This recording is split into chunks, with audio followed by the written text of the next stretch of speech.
I hope it has been for you as well. I've been a part of every class as well, alongside everyone. So I've been also listening and learning, as I hope we have all been as well.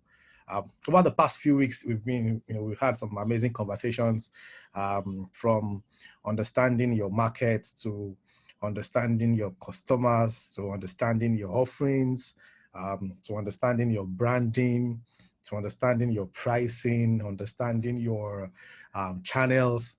I think last week we spoke about understanding your communication.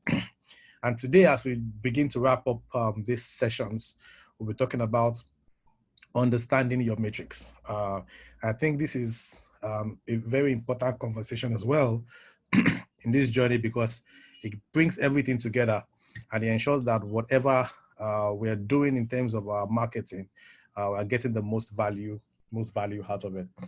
So I look forward to an engaging conversation with everyone tonight. I have questions that I would like you to answer, and just look forward to an amazing conversation with everyone. All right. I think it's been kind of like cold in Lagos recently. I don't know if it's just me feeling that way, but just feels cold everywhere. I think it's also a good thing, right? Okay. So if you're ready, I am. Would get started. All right, so there's this popular quote from it's quote everywhere. Right? William Thompson said, "If you cannot measure it, you cannot improve it." Right? If you cannot measure it, you cannot improve it. And I think this is an important place to start our conversation this evening around understanding your metrics, right? Because metrics, of course, deals with measurements, right?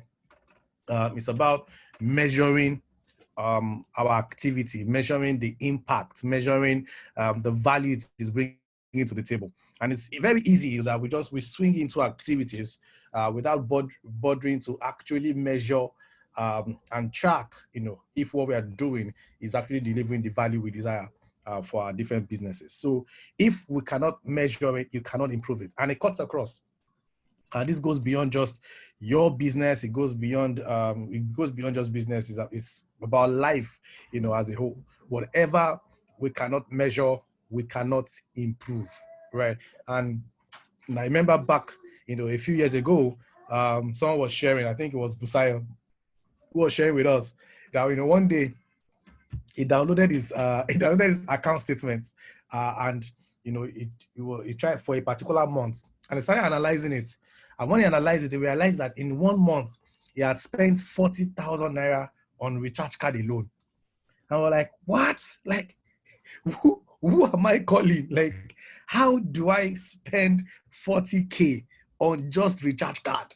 But by that knowledge of being able to measure that, sorry, I hope you can still hear me. Light has gone off here. But by that knowledge of being able to track, his finances, he was able to improve it. And he said by the following month, he was able to cut that spending down to 10,000 naira, right? And that is the power of being able to measure something. Many of us, we almost run away from analyzing our financial statements and seeing, where our money is going to, because we're almost afraid to find out how we have been spending and how we have been mismanaging things in some cases, right? But the reality is, if you can't measure it, you cannot improve it. And it applies strongly as well for whatever you do in terms of your marketing. We've been talking about your market, your products, your customers, your communication, all of those things, right? If we cannot measure the impact and the value that those things bring to the table, then there's no way we can improve it. And in many ways, what it will lead to is this very popular statement by John Wanamaker, who was one of the retail giants back in the United States in the 1940s or so. And he said, half of the money I spend on advertising is wasted. The trouble is, I don't know which half, right? And in many ways, many businesses are also still in this same place. We almost are in a place where we're spending a lot, right, on trying to drive marketing, get people to know about what we do, get to promote our products and offerings. You know, you do maybe you print flyers, maybe you do Facebook ads, Instagram ads. You know, you do all of those things, right? And many ways, you know, it says half of the money I'm spending on advertising is wasted because, you know, but the trouble is I don't know which half it is. But I think the world has also kind of like has evolved as well from the days of John Wanamaker. And, you know, in his days, it was majorly about traditional media. And so what you had was a lot of TV, a lot of radio, and a lot of billboards, and print as well. So people, of course, will read newspapers and all. And those were the primary channels through which people communicated with customers. And, you know, back then, TV was such a stronghold when it comes to promotion. And whoever controls the airwaves will likely be the one, you know, driving the most value and growth for their businesses.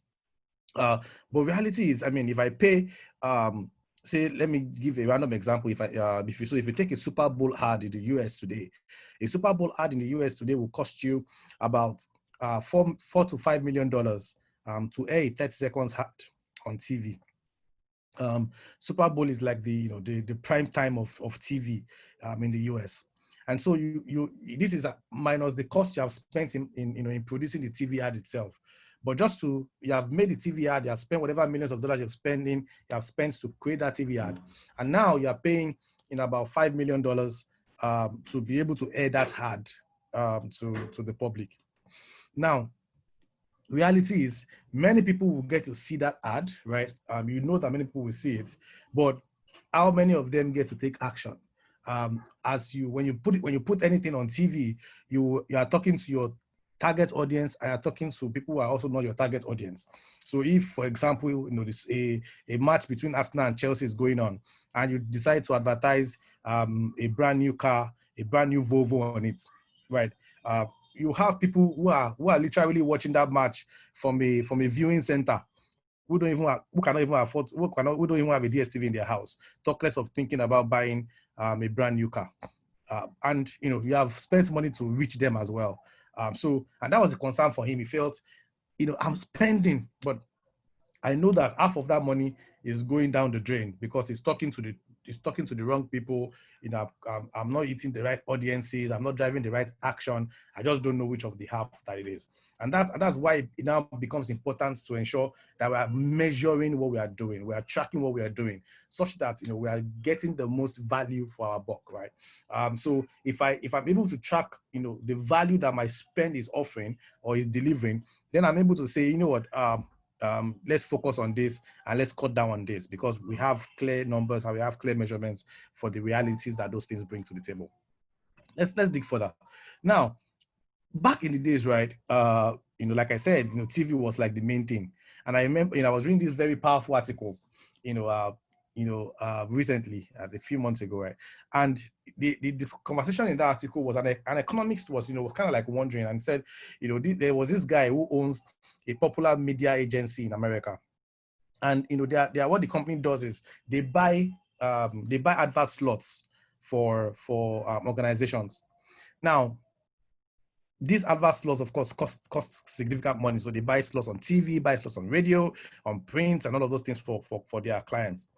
And the company was making revenue of $20 billion and above.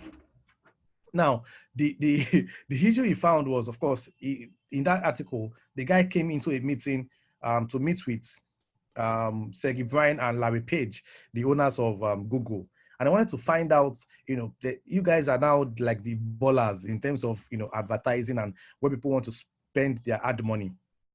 I wanted to find out what are you guys doing? And, you know, they were explaining to him that, you know, what we have been able to do is to ensure that when you spend when you spend 5 naira, you can see the impact of your 5 naira.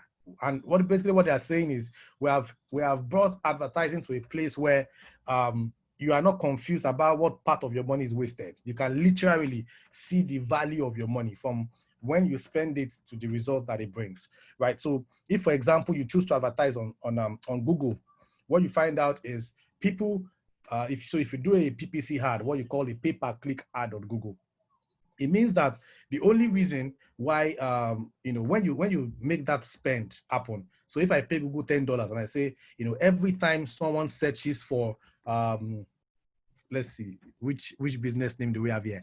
Every time someone searches for Cakelicious, or every time someone searches for cake in Lagos, I want my brand to show up, right? So I've paid Google $10, and every time someone searches for cake makers in Lagos, I want my ad to be top of that list. Now, what happens is the only time people get to click on your ad is based on search. People go to search when they are likely interested in something. It's very unlikely that you go on Google and just search for cake in Lagos or cake makers in Lagos if you are not interested, or if you are not trying to find out something, about this category of people. And so what that means is you are actually there when people are considering, buying your product or ordering your product. And we're telling the guy that, what we have basically done, is we have been able to ensure that people can get effective value for the money that they spend. And the guy was like, no, you guys are toiling with the magic. Yeah, you are spoiling the magic. The magic is people should not be able to know. Like, I'm into media. People pay me millions of dollars, for to run their TV campaigns. But the reality is they don't know. When you spend $5 million on a Super Bowl ad, you go home and you pray, at that, the right people will see it and will buy. That's the magic. That's how we have always done it. So you guys coming in and saying, want people to be able to know. No. Never business is you want to spoil this business. But something interesting came up, and one economist decided to take up that challenge, and he said he wanted to find out the impact of advertising, and so they did a research on selection versus advertising effect. Advertising effect means that the effect, what happens when that this guy is buying your products based on the advertising that they've seen, right? Selection effect is this guy will have bought your product whether he saw the advertising or not. And they wanted to find out what's the impact of selection effect versus advertising effect. So you have said that, okay, we are able to track all of these measures in terms of Google Ads. Is it that strong? Is it that valuable?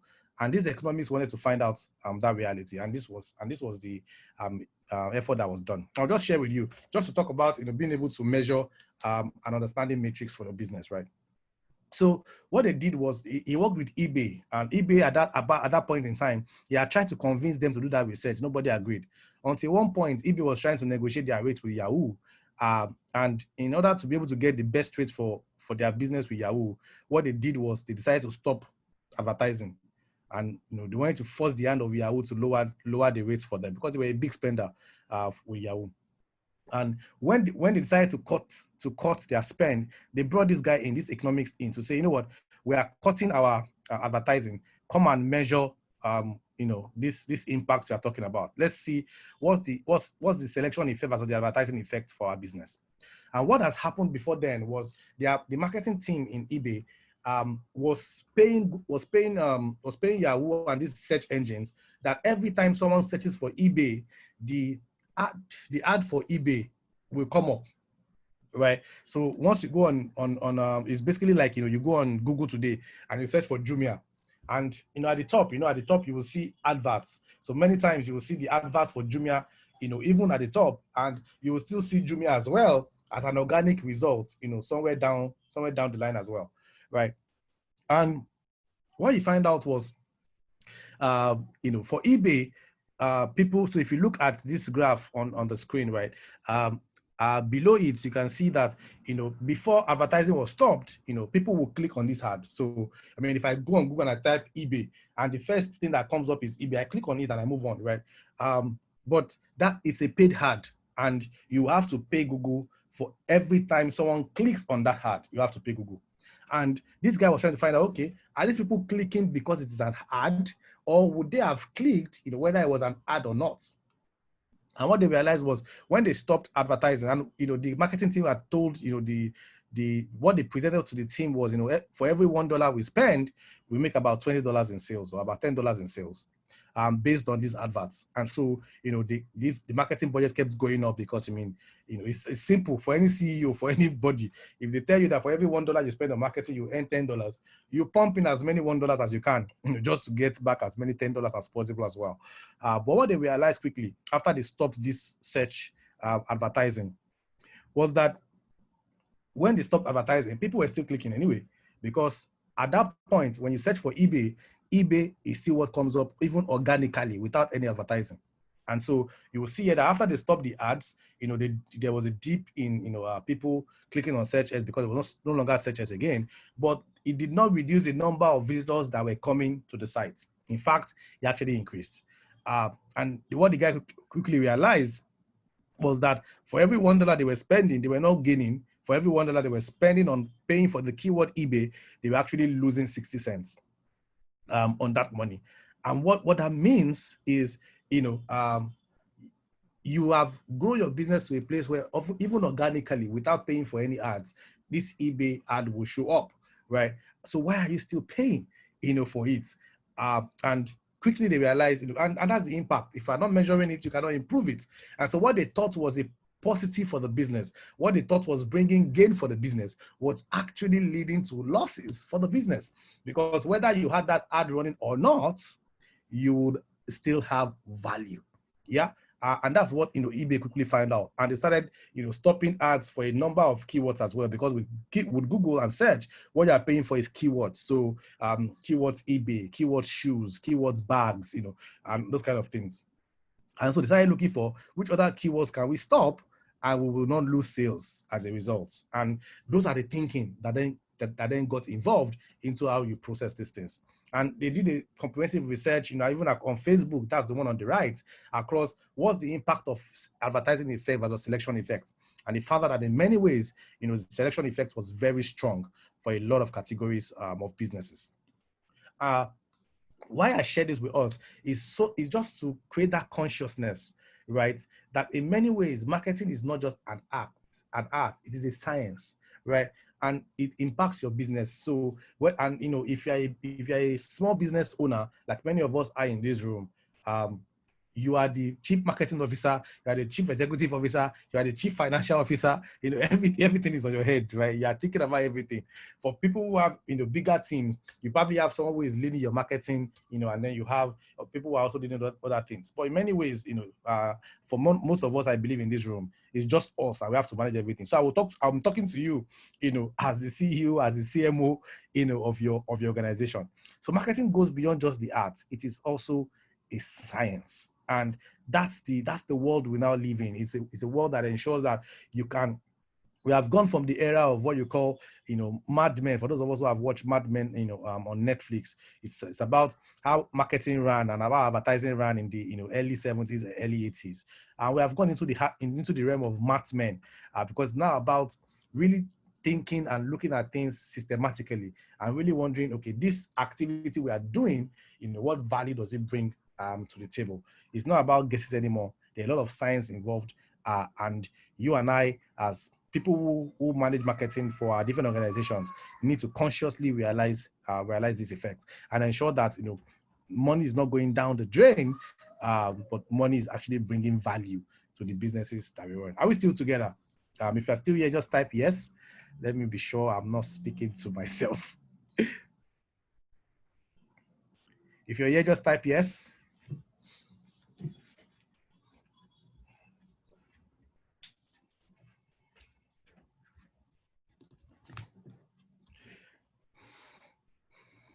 All right. Okay. I'm seeing a few yeses. Doctor, I know he's in the room. Good to have you, ma. Well done.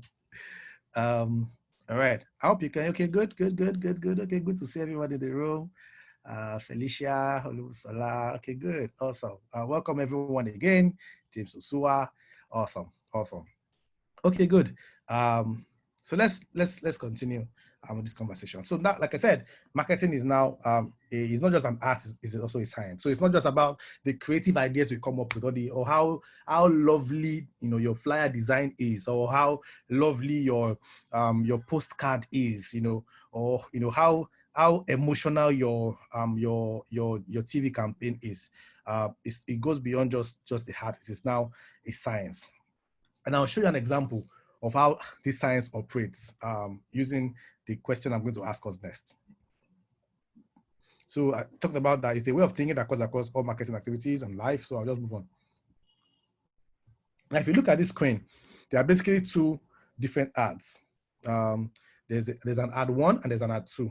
Both of them contain the same thing, just a little change, in terms of how the baby is seated and all those kind of things. Now, from your own lens, which of these ad do you think will be the most effective? So when you push it out into the market and people interact with this ad, maybe on Instagram, maybe it's a picture on Instagram, or maybe it's a picture on a newspaper, or on Facebook, anywhere. I mean, you can see the picture anywhere. Which of these ad do you think will be the most effective? So I'll just wait a few minutes to get a few answers. I've seen 2 answers. Bukola Adenuga says 2. Asha Olufumi says 1. Ibzosuwa says 1. Maybe Asisi says 1. Oh, okay. There are a lot of 1s. I don't know if anybody wants to speak on behalf of the 1s. If you want to speak on behalf of the 1s, you can raise up your hand, and I'll just give a few.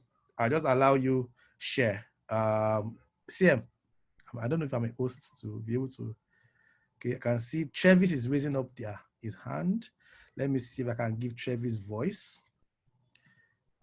Travis, all right. Okay, so Travis, I'm giving you voice so you can speak.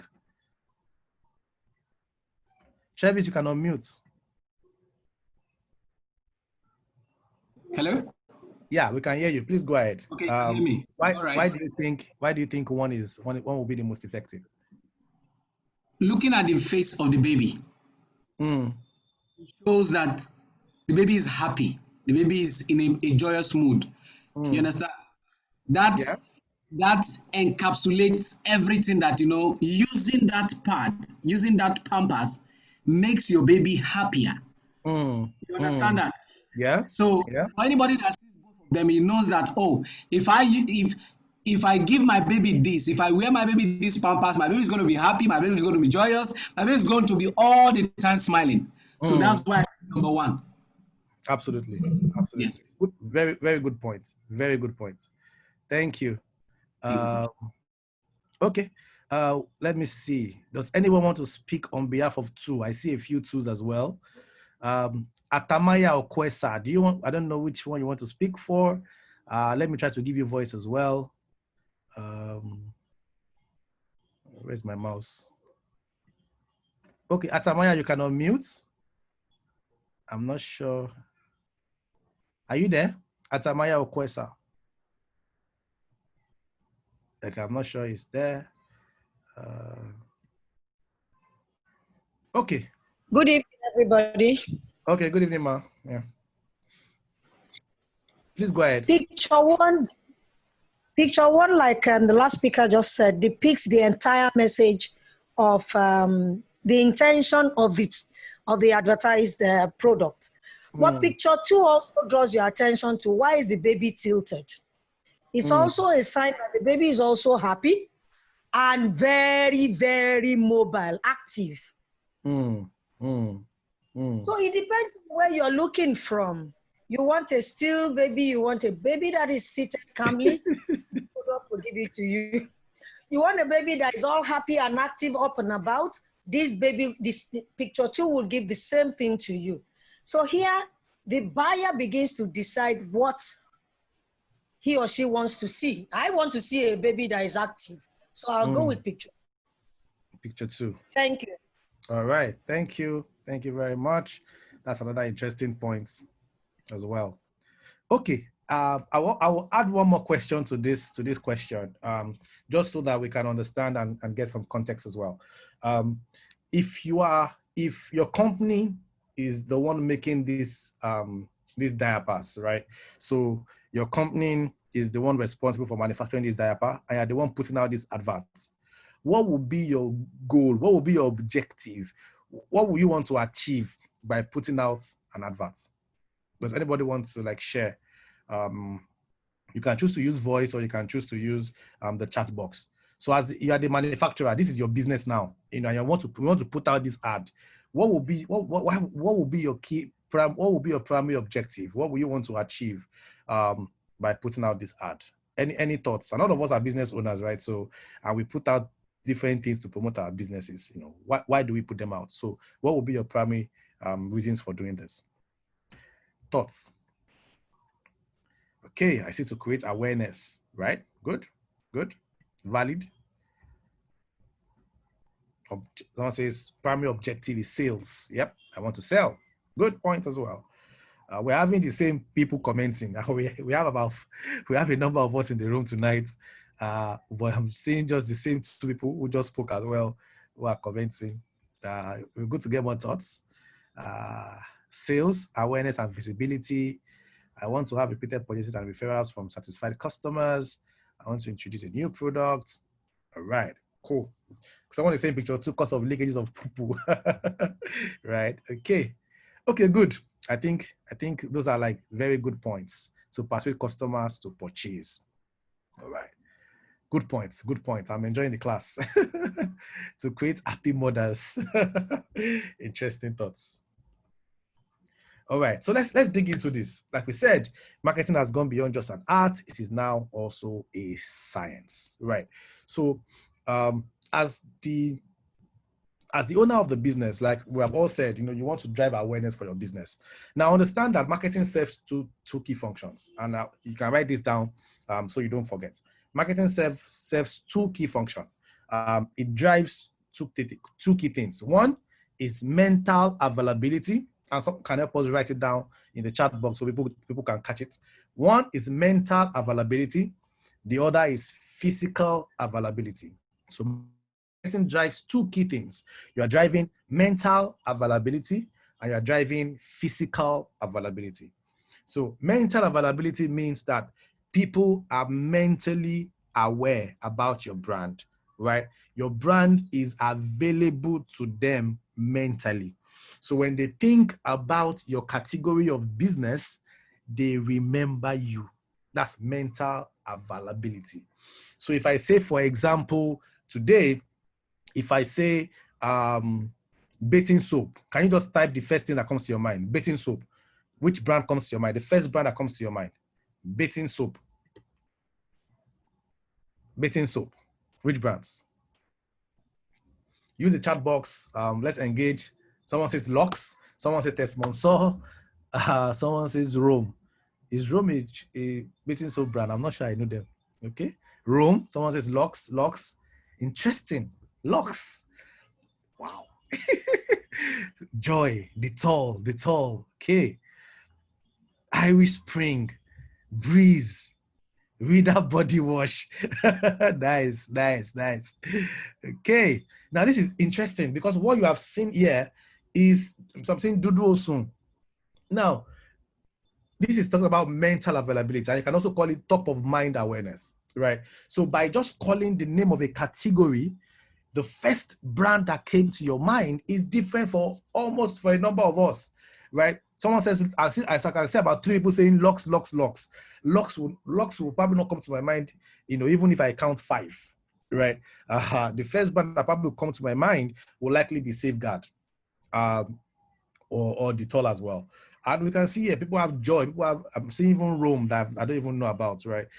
Imperial Leather, Dudu Osun.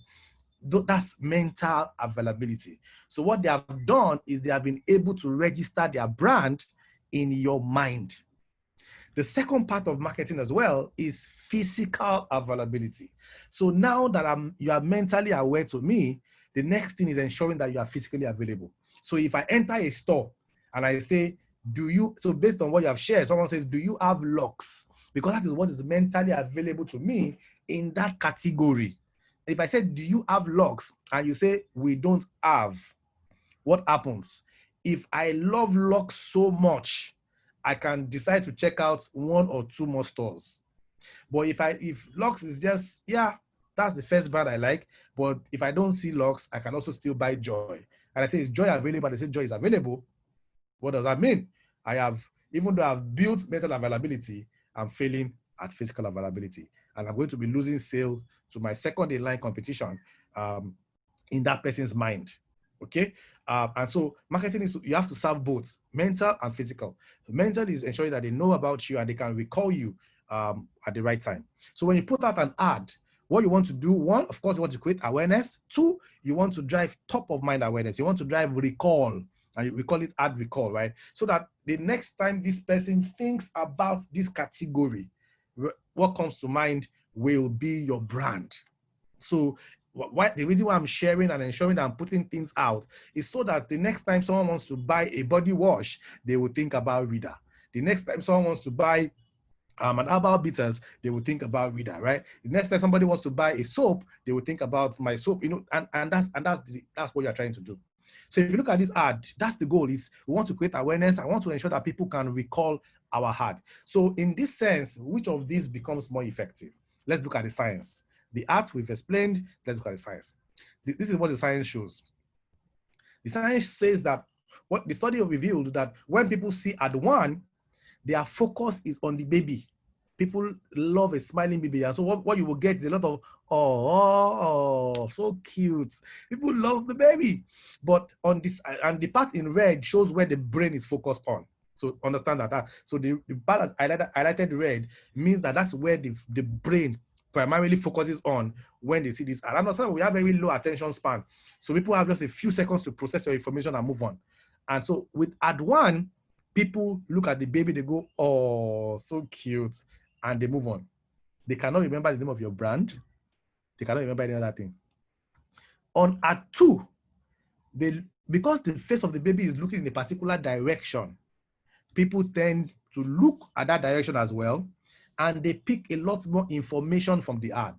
So the people who see ad two will likely remember the name of the brand and will likely remember the exact thing you're trying to say to them, which is the fact that your diaper is extra gentle for the most sensitive skin. Their face looks in that direction, they catch that information, and they will likely be able to recall your brand. And that is the power of ad two. So, but without doing a study, without trying to understand which one is most effective, you can put out ad one and you put a lot of money in advertising, and you're wondering, people are not buying us. People don't remember us. People cannot remember our brand, right? But it's simply because we have not gone in depth to find out which is more effective. And that comes down to what you don't measure, you cannot improve. So what you have found here is by putting out ad two, right, beyond whether it's the is active baby or not active baby, you know, it's what do the consumers take out of my ad? And with ad two, they will likely remember the name of my brand. And when next they enter a store, they are likely going to be able to say, I want to buy baby diaper, which is like the fictitious name of the ad you have here.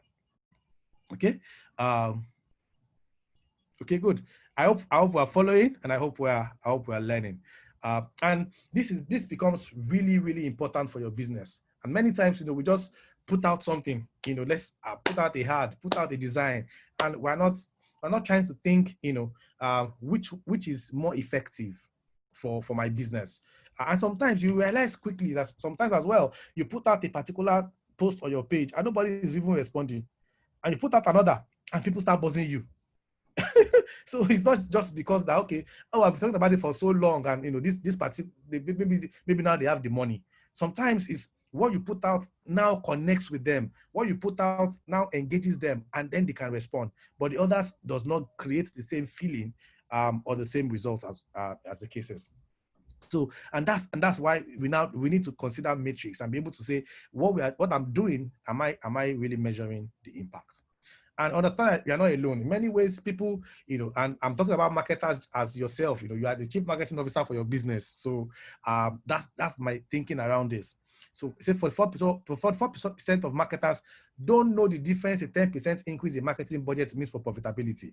So today, let's say, for example, you're currently spending $100 per month on Facebook to advertise your business, right? We're saying that 44% of people, of marketers, and of SME owners, of CEOs, of MDs, you know, where you fall, 44% of them, if I say I'm going to increase my marketing budget from $100 to $110, we 44% of marketers say, I cannot say this is the difference this $10 will make to the bottom line. No idea. 75% of CEOs reported that their inability to communicate and quantify and optimize the value of marketing hurt them both professionally and personally. And 76% of B2B marketing professionals agree or strongly agree that their ability to track marketing ROI gives marketing more respect. And that's important, right? For your business. And we need to be able to know. So if I'm currently spending 1,000 Naira advertising on Instagram, if I increase it to 1.5, what difference will that make? And it's science, right? So I need to think. So let me share a quick example with you. So it means that if I'm advertising with $10 on Instagram, right? Instagram would deliver a certain amount of reach. So Instagram will probably tell you, so averagely for every $1 you spend on Instagram, you will reach about 300 to 500 people, give or take. Right now, for that $1, that's the number of people that will see your ad, right? So as they are flipping through their page, for that $1 you have spent, about 500 Naira, 300 people will see it. Now, but you don't just want the scene, right? You want them to take an action. That action can be learn more. That will take them to your website. That action can be shop now. That will take them to your WhatsApp page where they can order for your product. And it can be a number of things. It can be to bring them to your profile. It can be to send you a DM to take action. So it means if I spend $1, right, 300 people will see my ad, right? Now, the next thing to track is how many people click to take action. So 300 people have seen it, but let's assume that only 3 click on it. And so if maybe it's to send you a DM, only 3 people send you a DM. So that means we call that CTR in market. What is it called? Click-through rate. It means that you have 1% click-through rate, right? So for every $1 you spend to reach X amount of people, only 1% of them will engage you. And let's assume that eventually one of them buy, right? So what you know is that for every $1 you spend, you get 1 person to buy from you, right? So that let's assume that that's the maths, and it can be different. It can be $10 that will land you the first 1 customer. But the reality is understanding that journey. So I know that for every time I spend X amount, this is the number of people that will see it. This is the number of people that will click through, and this is the number of people that will likely purchase. So if I increase this amount, this is how it will impact this journey all the way down. And that gives me the confidence to either continue to spend or not to spend. Because if my cost to acquire a customer is now higher than the profit I will likely make on that customer, it then probably means that channel is not the most effective for me. And that is the way to begin to think about it. It's a science, right? In many ways. Let's go ahead. So without understanding what is important and how to measure it, our actions will be wrong, right? Just something to, and I'm sure that's already clear. I don't know. I can't even see the time. So I hope have not gone way beyond time. Oh wow, okay, I can see it now. Oh boy, I'm still far away. So I'll just try to round this up, and maybe we'll just continue it. I think next week is going to be the final class of this, so maybe we'll just take a few minutes to also talk about it. But there are 5 stages of this accountability. Stage 1 is denial. So marketing is an art. It's an art. It's not a science. It cannot be measured, right? I believe that the results will come. And that's we are faithing it. Let's spend the money. Don't worry. I believe. People when people see the ad, they will buy. And that's denying the essence. 2 is fear. And fear for businesses, fear for people that have marketing jobs. What if my marketing activities does not impact the bottom line? Will I lose my job? Will my business go? So I'm spending this money and I'm not seeing the difference it's making to my business. That's not going to be funny. And so there's that fear that tries to avoid even trying to find out in the first place. Confusion. I know I should measure marketing results, but I don't know how. right? Like I just explained, the way it works, say with your Instagram page all the way down. Many people don't understand that process. And so it's difficult for them to be able to track and measure and be able to say what impact, what difference is my spend making to my marketing. Self-promotion. Come look at these charts and graphs. And I'm just talking about things that don't necessarily add value to the business. And accountability is the final stage, which says revenue starts with marketing, and that's the accountability phase. In fact, someone says, I think it's Michael Porter now, who says that the primary goal of it. And maybe I should even ask the class, what is the primary goal of a business? What's the primary goal of a business? Just to ensure that we are still together. So let me throw that as a question to everyone. So you can use the chat box. Let's learn from each other. What is the primary goal of a business? Someone says to create value. Thank you, Travis. You've been like the first person that comments. I think I owe you a gift. To create value. Someone says to add value. Someone says to solve a problem. Okay. I have 3. To make profits, to meet a need and make profits, profitability, to make money, create value, to make profits, okay, provide a service. Good points. Good points all the way. So Michael Porter said, and this is one of the fathers of strategy, right? And it says the primary goal of a business is to create a customer. The primary goal of a business is to create a customer. So imagine that you have created this product, to solve it. You have solved this problem, but nobody wants it. Do you understand? Like I can solve a problem, and maybe it's a problem I have, and I've solved it, but nobody wants to buy it. Nobody's interested in it. Then that becomes a problem. So the primary goal of a business is to create a customer. That's the primary goal. It's that customer that will take you on a journey to profitability. So if that customer is not interested, if customers are not interested in your solution or in the problem you are solving, then you don't have a business. That's the end, right? If you have a product, if you have a solution to a problem and customers buy it and they are interested in it, then you have a business, right? And then it's ensuring that your cost is low, and the money you are making from the business is high enough that when you take out your cost from your revenue, you have a profit. But the primary goal in itself is to create a customer. Now, if this is true, if the primary goal of a business is to create a customer, then it means that every business has 2 functions. If the primary goal of a business is to create a customer, then it means that every business has 2 functions. 1 is innovation, 2 is marketing.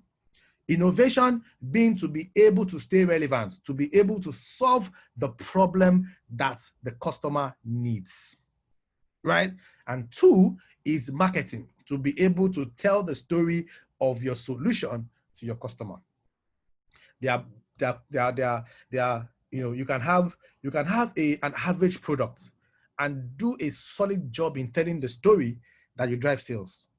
And you can have a great product that nobody cares about, nobody knows about, because you're not doing a great job in communicating the value of that product to your audience, right? So if the goal of your business is to create a customer, then you have 2 functions: innovation, marketing. Because what you have as a solution today might be totally irrelevant tomorrow.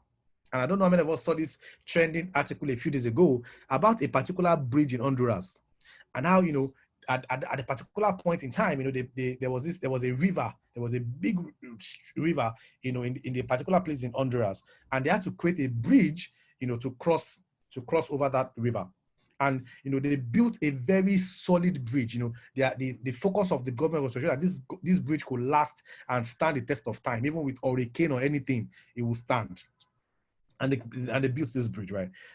And a particular hurricane hit Honduras, and the hurricane was so bad that it actually changed the trajectory and the direction of the river, such that it also wiped out the road that linked to the bridge. So the bridge was still standing, but it was now standing on sand, and the river had now covered what used to be the road. So even though the bridge was still standing, which was a solution to a problem at a particular point in time, now it was no longer needed because the river had moved away from where the bridge was and nobody could access the bridge was useless. And so that's why the primary goal for a business is innovation and marketing. Innovation is how do we stay relevant? The problem you solved yesterday might not be needed tomorrow. And so you need to continue to engage with your customers to know that they have not moved on, they have not shifted, the river has not moved away, and you can continue to serve them. And that brings you to BlackBerry, that brings you to Nokia, and different brands that have died at different points in time, because they were not following the journey of the customer, right? So those are the two key things. And so if we realize that, and that's where accountability comes in, revenue starts with marketing. If we're solving a problem that is a real need in the market, then it becomes important that we're telling the right stories to the audience. And if we're telling the right story to the right audience, then we are able to generate value and we're able to generate profit for our businesses. I hope this is making sense to someone, and I hope it's helping your business as well. Let's see where we can end this tonight, because I want us to also take some questions as well. So what are marketing metrics? What are metrics? These are key indicators that are used to measure the effectiveness of your marketing activity. It's about answering a basic question: has our marketing activity generated the desired impact? And you need to be asking your business this question: is our activity generating the impact we need for our business? So if I'm advertising on Facebook, or I'm simply using my WhatsApp page, or I'm simply sending SMSs, or it's emails I'm sending, is it generating the desired impact? We need to be asking ourselves those questions. So if I have an email list and I'm sending emails to them, I'm measuring, what's the open rate? Are people opening our emails? What's the click-through rate? Are people clicking on the links in our emails that we want them to click on so they can take the action that we require for them to take? Right? And it's in asking these questions and reviewing and checking that we're able to make the most of our businesses. And today, like I said, marketing has become a science. So today you do what you call A/B testing. And companies like Amazon, companies like all these big companies are very big on A/B testing. And they test to the point where, and it's funny because, many times you go online and, you see some little changes and you are wondering, why are they changing these things? Why? You might not even notice the changes, but it is actually impacting the businesses. So there are times I was watching a research, I think that was done for, I think, Airbnb or Amazon or so. And they were testing things as simple as, using a particular color in a particular part of the website. And what you do with A and B test, let me explain that a bit. What you do with A/B testing is, let's say, for example, you have 1,000 customers, right, in your business, and you want to push out a new marketing campaign to them. So what do? You take a selected group of that 1,000 people. So maybe you take about 100 of them, and you create two options for your campaign. You send option 1 to 50. You send option 2 to 50. Yeah. And then you watch the feedback. You analyze the results. So maybe when the first 50 that you send one particular one to, maybe out of that 50, 20 of them clicked through, 10 of them bought, and it was good. For the next 50, maybe nobody even clicked. Nobody was interested. It didn't deliver the right action. So what do you then do? It means you scrap B and you take A, and then you send A to the 1,000 people. What have you done? You have done A and B. You have done A/B testing. You have tried to compare two different things to measure the results and the impact before deploying it across your organization. And so this is what they do. So with that study, they were changing colors, things as little as color on websites. So if we use blue here, if we use a deeper shade of blue or a lighter shade of blue, the people respond better. And these are things they are checking every day. And I was reading about, I think it's Expedia, that they do about 1,000 or 500 A/B testing per month or something like that. Very ridiculous number, but they are checking different things. If we change this word, if we change this place, if we allow people to click here, if we move this here, what difference does it make? and they are checking and checking and checking. And once they see that it moves the needle and more people are responding based on that change, they deploy it across board and begin to see the better results for their business. And that's what it's about. It has our marketing activity generated the desired impact. Actions to avoid, and I think I'll just stop it here.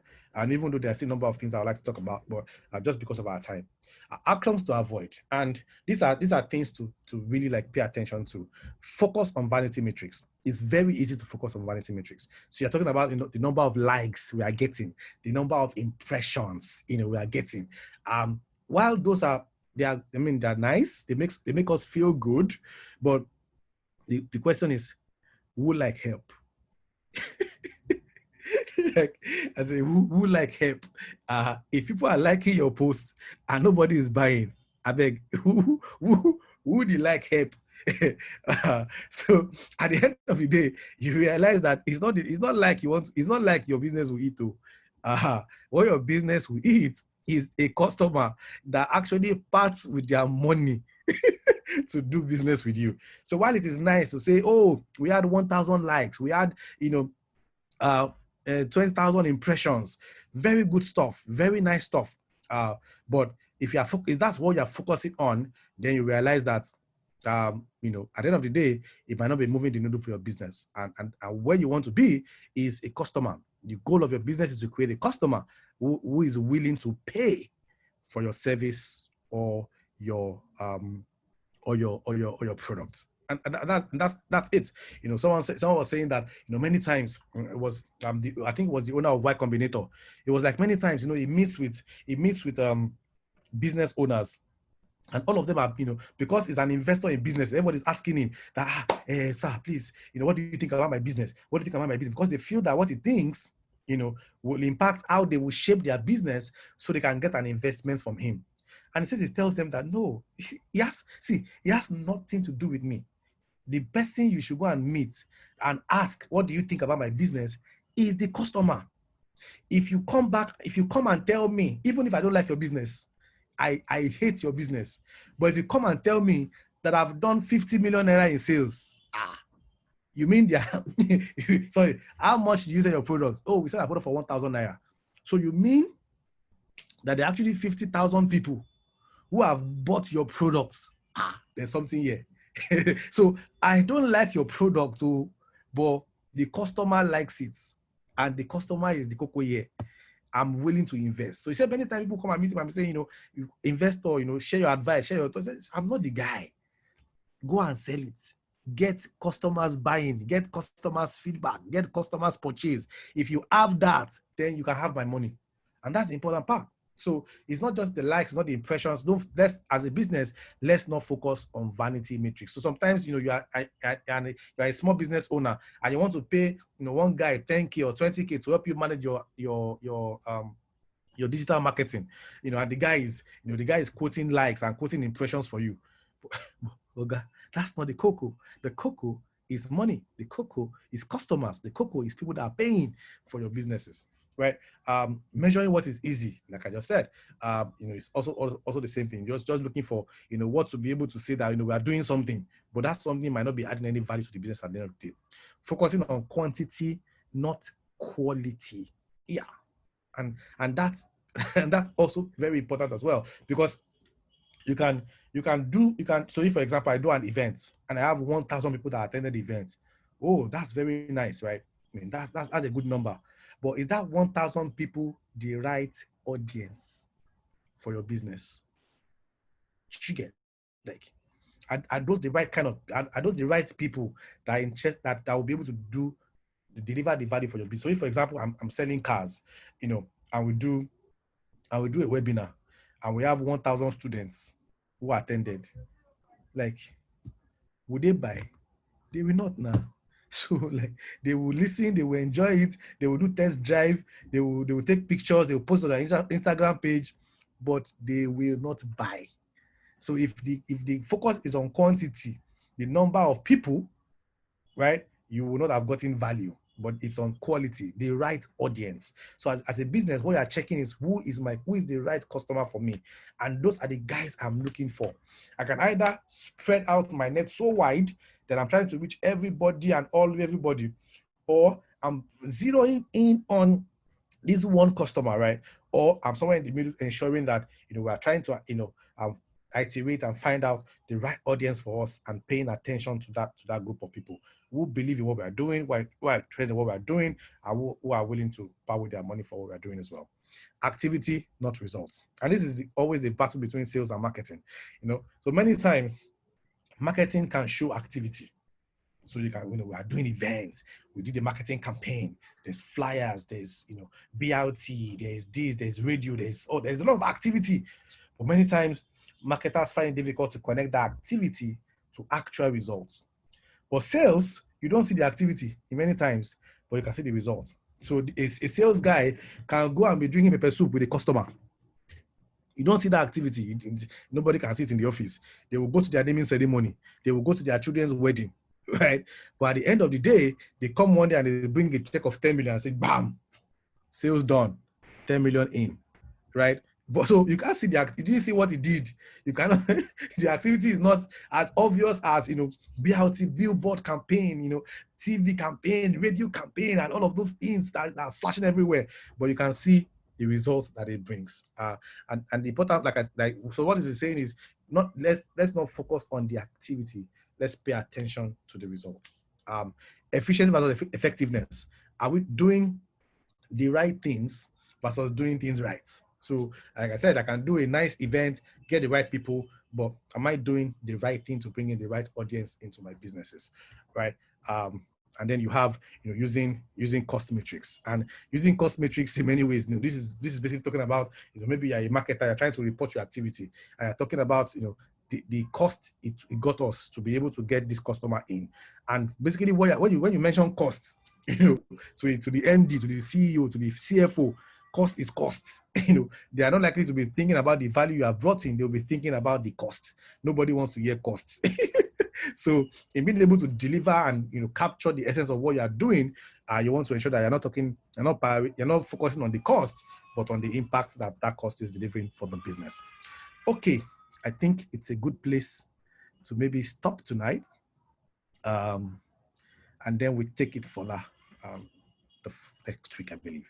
Yeah, so I don't know if you have any question in the room tonight. I will just take a few minutes to answer the question so we can close on time by 8:30 as we normally do. But I hope that we have learned tonight. I hope that some things are clearer in some ways around our matrix. Our matrix brings everything together, like understanding your market, understanding your customer, understanding your product. All of these efforts comes together in matrix. If you don't pay attention to measuring what you are doing, you are unlikely to improve it. If you're not improving what you are doing, you are very likely to end up in the gutter. And that's not where we want to be. We want to ensure that we are growing our businesses, we are driving growth, and that's why we're doing this in the first place. We want to ensure that your business is growing, and that means paying attention to the things that matter. Thank you very much. The floor is open to take your questions tonight, so we can spend some time answering them. All right.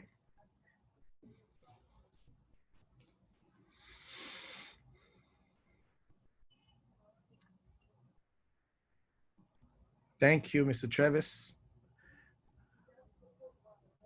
Yes, please, let's ask our questions. I don't want us to go beyond the time, so that's why I try to pause. Yeah. Thank you.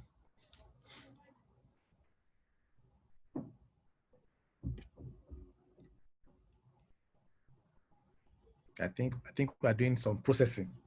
Oh, Kike in the house. Well done, Kike. Good to have you. Pretty Leo.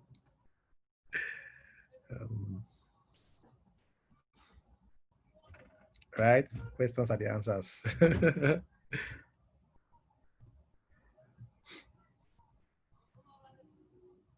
Or maybe if we don't have any question, I can move this forward. Our closing time is 8:30, so maybe you can try to see as far as you can go before we close it tonight.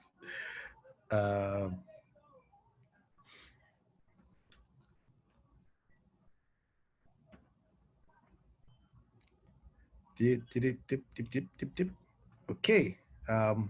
Maybe while we're with the questions, I'll just try to continue. So maybe we can focus on something else next week as against trying to finish this again. Okay, so I mean, this was basically asking, when do you want to begin measurement? Before, after, during, after, and I think that's obviously before, setting the right objectives to track what you're doing. So how do you ensure that you're doing this right? Quantify your expected outcomes. What should we measure? So as a business that is going on, that wants to begin different marketing activity like you do, the question is, what should you measure?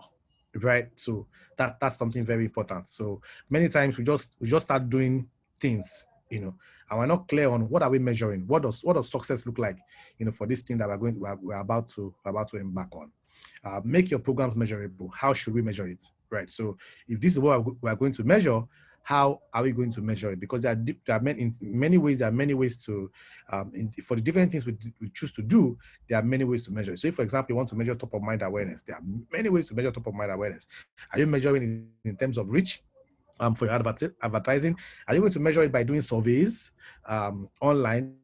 Are you going to measure it by going into the market and asking people questions to be able to know whether they remember your brand? Are you going to do focus groups? Like, there are many ways to do it. So once you are clear about this is what we are going to measure, this is what success will look like for us, then the next thing is, how are we going to measure it? And then, of course, focus on improving those decisions. So once we know what we're measuring, once we know how we're measuring it, and we measure it, the next step is improving those, taking the learnings from those activities to be able to improve on our decisions. Right. Someone is saying, can you share a sample campaign, please? Okay. So basically, I mean, what you basically call a campaign, right, is choosing at a particular time to be able to focus on a particular messaging to drive a particular action for your business. So if, for example, let's say you do what? Let's say you just want to drive awareness for your business. So at the stage where you are, your goal is, I want to drive awareness. So you can basically say, okay, we're kicking off an awareness campaign, and we'll call it enabling success. just remembering Union Bank's campaign. So you call it enabling success, and basically you ask yourself, so what's the messaging? What do we want to say in this campaign? Who are we trying to reach in this campaign? Where are we going to reach them in this campaign? And how much do we want to spend on this campaign? And that makes up the crux of your campaign. So it's just a coordinated marketing activity for a particular time that you call a campaign.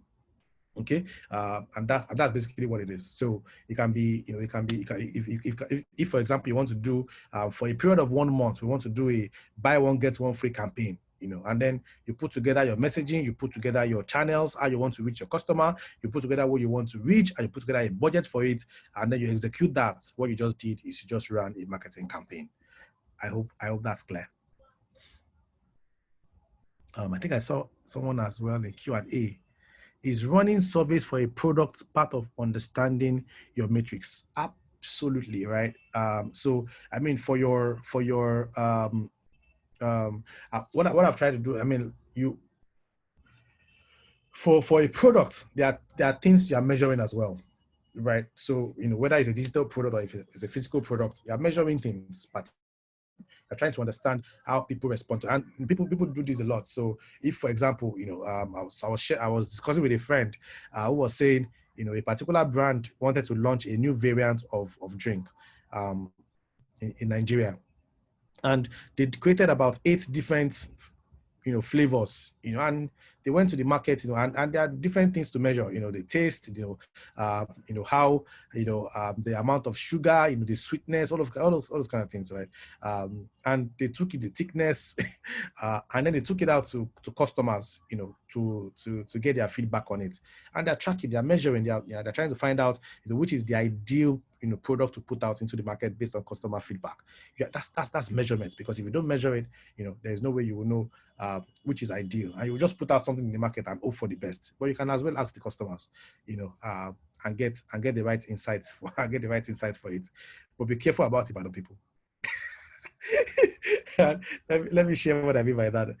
If is a marketing researcher for one of the leading advertising agencies in Nigeria was sharing with us how they did a marketing research for a new drink as well, I think. And he said, because it was going to be a national, a national deployment distribution for this particular product, they went to different cities to get feedbacks from customers. And when they came back and they were inputting the data, they realized that the data from Ibadan was just very confusing. So they gave them about 5 different samples, and everybody seems to like all the 5. So they couldn't determine which one is better, for Ibadan people. For every other place, there were distinct winners out of the 5. But for Ibadan, everything was almost on the same level. And he said, what they eventually found out was Ibadan people are very is it cautious or respectful? And what they say to them is, you gave us something free.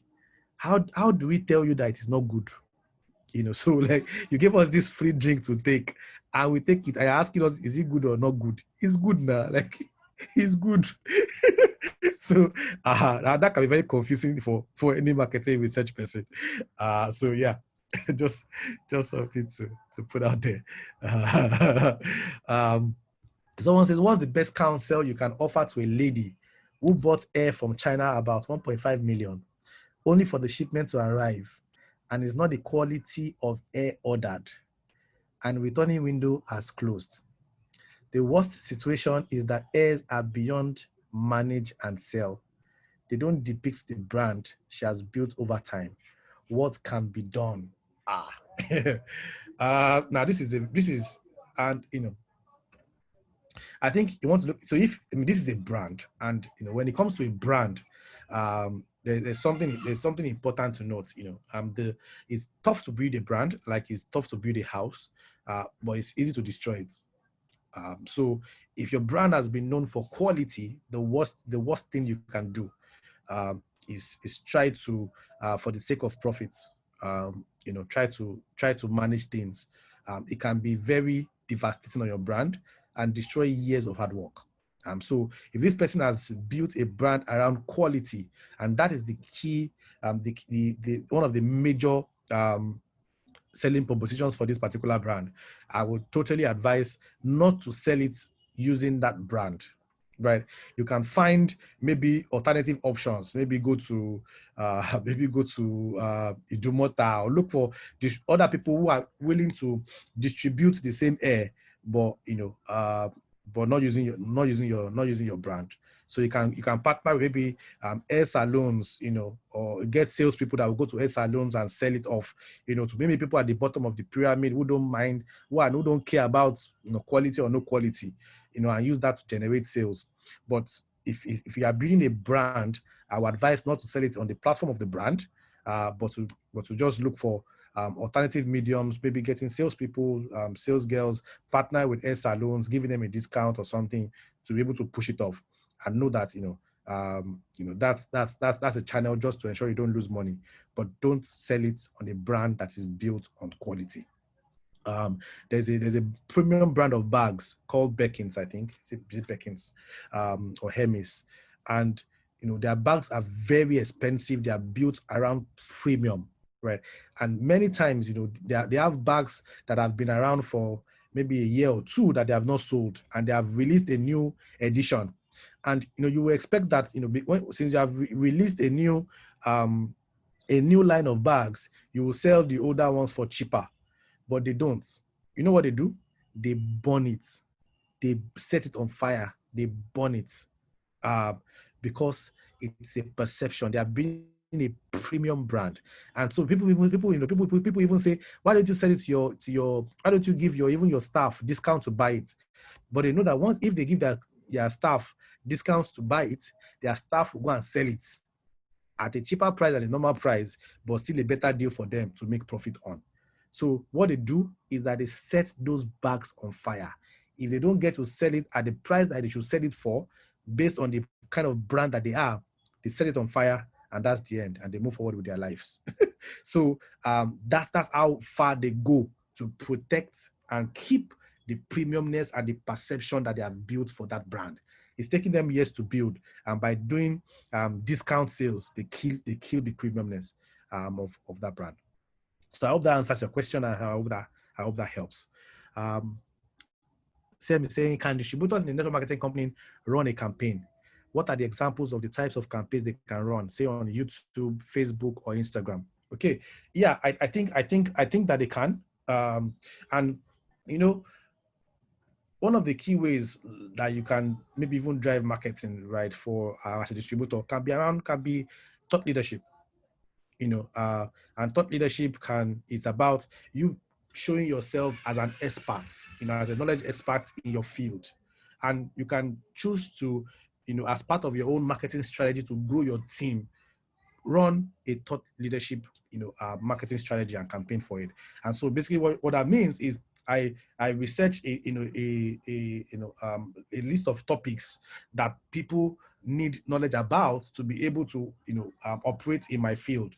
And I begin to record content or write about those things to establish myself as an authority in this space, which means that if people begin to consider for any reason to be a part of a network marketing company, they want to work with you because you have established yourself as an authority and as a leader in that space. So, for example, in network marketing, for example, in Nigeria, anybody will want to work with CM because over time he has, with writings, with videos, established himself as a thought leader in that space. And that's effort that you will need to do, is going, researching, what will add value to my audience, researching those things, creating those topics, creating those contents, and deploying them. Create a Medium page, use your Facebook page, create a YouTube channel, and share, add value. There's a law in market psychology called law of reciprocity. If I'm adding value to you, people are more likely to return that value to me, and that's something you can deploy. The other bit as well, you can also choose to run, campaign even for, for maybe the product you sell. But I think, that can also. So as a distributor, looking at it from, the lens of the organization, is ensuring that you also, you will need some process, right, to ensure that you get a buy-in from the organization, such that you are not pushing the wrong messaging or the wrong pricing that can damage what the organization is building. So I think that can be a tricky part, for distributors. So if a distributor decides to go and start selling a product at a price that doesn't help the perception that the company is trying to create, and is pushing out messaging and campaigns around it, that can be damaging ultimately to the brand. So I think, there will need to be some level of balance. But I think thought leadership will be a very strong way that distributors can use to really drive, their own value and attract people to them and to their team, to grow their business. I hope that helps.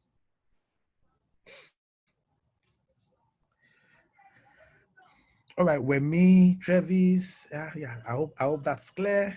Yeah, tonight. Okay. Thank you very much, everyone. I think I've taken the questions, and I think that it should be 8:30 already, even though I cannot see the time again. But yeah, thank you very much, everyone. Next week is meant to be our last class, so we'll be